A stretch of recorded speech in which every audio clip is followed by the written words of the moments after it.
In this video, I will show you how you can upload a picture or a file to your Google Drive. The first thing first is that you have to open up your Drive. For me, I don't have it on my home screen, so I'm just gonna swipe down and search for Drive and then click on that.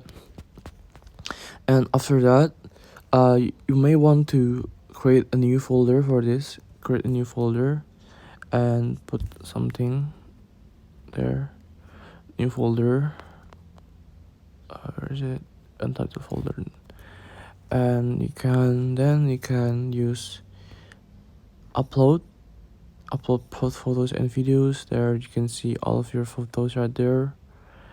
Now I want to click on my newest picture, my newest video right there, and it's done. It's just by like that you can upload your video, your photo, your file, or anything to your Google Drive.